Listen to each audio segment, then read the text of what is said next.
Hola, mi nombre es Karina Alicia González. Hola, mi nombre es Karina Alicia González Robles y hoy voy a estar hablando sobre la programación orientada a objetos y temas que hemos visto alrededor de todo este parcial. Bueno, los sistemas de información son elementos dinámicamente relacionados con un objeto. Estos se reflejan por automatizar y sistematizar.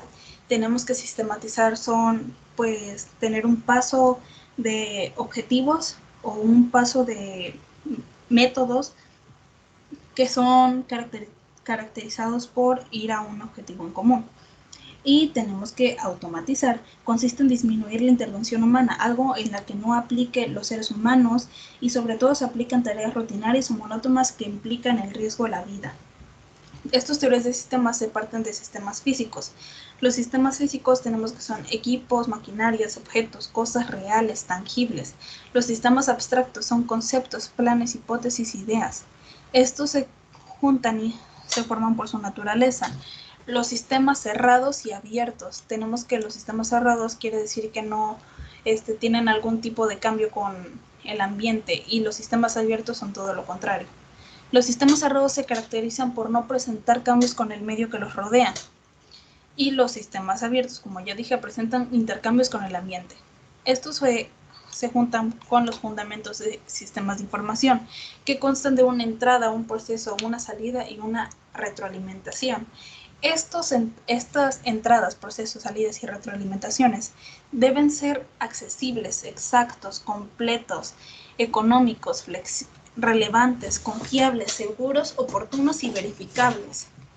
Tenemos que otra tecnología de la información detrás de un sistema de información, tenemos que es hardware, software, bases de datos, telecomunicaciones, personas y procedimientos. Tenemos que las personas son las que van a estar en ese tipo de área. Otra forma en la que pues podría explicarlo vendría siendo como que personal a cargo del uso, mantenimiento, desarrollar y mejorar el sistema. Otros sistemas de información son los TPS, los ERP, ya los hemos visto, los TPS son sistemas de procesamiento de transacciones, los ERP son planeación de recursos empresariales, o los MIS son sistemas de información administrativa, los DCS son sistemas de soporte de decisiones y los sistemas especializados y sistemas de comercio electrónico. Bueno, tenemos por acá que la metodología del desarrollo de software se hace de una manera de hacer las cosas de forma sistemática, o sea, con un orden hacia un objetivo en común. Estos son los actores en el desarrollo de un sistema de información, los desarrolladores y los usuarios y los clientes. Estos van a ser los actores, pero estos tienen un ciclo de vida de información, que estos se les pide una fase de requerimiento, de análisis, de diseño, de implementación, de mantenimiento y de retiro. ¿Qué es lo que quiere decir de mantenimiento? Que más que nada siempre va a tener un uso constante. Fase de retiro quiere decir que cuando ya no se utilice algo simplemente es retirado. Este ciclo de vida se aplica en modelos de desarrollo de software, que estos van a concebir el desarrollo de los sistemas de información, que estos se parten con también los fundamentos, por el uso de métodos y que sean medibles y repetibles. Estos son modelo de cascada, modelo de espiral, por prototipo, iterativo y creciente y unificado, que el que estaremos viendo normalmente va a ser el de espiral. Y metodología orientada a paradigma objeto. Metodología paradigma orientada a objetos. Este es un enfoque que se aplica más que nada en la construcción de solución de problemas. Tenemos que tienen la paradigma procedimental, la paradigma orientada a objetos. La procedimental permite soluciones rápidas a problemas pequeños y la paradigma orientada a objetos, pues va a permitir el trabajo de proyectos extensos y completos, todo lo contrario a este. Estos lo utilizan normalmente C, Pascal, Basic, Ada y Java, C++ y Visual Basic. Las características de Mo, de la metodología orientada a objetos, son abstracción, encapsulamiento, modularidad, ocultación, polimorfismo, herencia y recolección de basura. ¿Y qué es un algoritmo? Un algoritmo es un método para resolver un problema. Este debe ser preciso, bien definido, indicar el orden de realización de cada paso. Los elementos de Mo, que son unos conceptos bastante importantes, son clase, objetos, atributos, métodos, eventos, herencia, agregación y asociación. Estos van a constar también, y es una rama muy importante de la programación orientada a objetos, el lenguaje unificado modelado. Este se basa en un workflow de requisitos. Los requerimientos son estudiando sistemas similares, elaborando glosarios de palabras, tener conocimientos generales del dominio. Estos van a obtener información relevante para un modelo de negocios. La más importante de este modelo de negocios va a ser la entrevista, que de la entrevista se parten las encuestas. Normalmente hacer encuestas va a ser un poco más difícil, pero tener entrevistas hay que tenerlo bien dominado y pues tener tantito conocimiento previo para saber cómo y cuándo aplicarlo. Descripciones de uso. No solo basta con identificar y esquematizar los casos de uso, se llevan descripciones de los casos de uso y los casos de uso y la descripción son refinados en caso de iteración. Los casos de uso deben evitar que se traslapen, se agrupan con diagrama de casos de uso. Los tipos de requisitos, eso es muy importante. Hay dos tipos, los funcionales y los no funcionales. Los funcionales son los que tienen que ver con lo que hace el sistema y los no funcionales tienen que ver con lo que el sistema necesita para funcionar. Los casos de uso representan el sistema de información, los que serían los procesos, y los actores, que serían los usuarios. Usuarios y actores es básicamente lo mismo. Tenemos también lo que es workflow del análisis de UML. Esto se propone una solución, se retoman los casos de uso. Existen tres tipos. Existe la clase entidad, que es un modelo de información que es perdurable dentro del sistema, y este se representa con un circulito y una línea debajo de ella.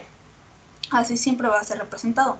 Tenemos la clase orden, que es que modela la interacción entre que hay el sistema de información y los actores, procesos de salida, etc. Se representa con un circulito y una línea a la izquierda.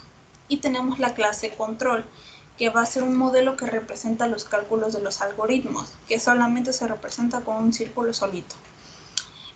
También es necesario seguir 3 pasos de modelos que se realizan de manera iterativa y por incrementos.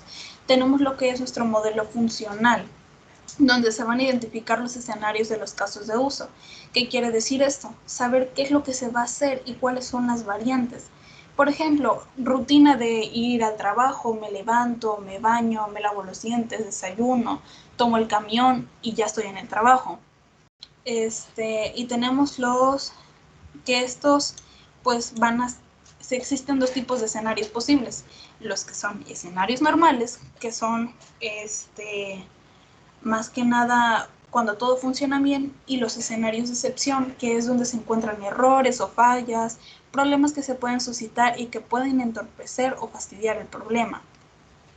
Acá tenemos un ejemplo de escenario para el caso de uso de manejo de inventario. Por ejemplo, acá tenemos el primero, que quedamos que es escenario normal, que cuando todo funciona bien, de un farmacéutico. El farmacéutico introduce los datos del medicamento que desea buscar. Aquí tenemos una palomita de que hasta ahí va bien.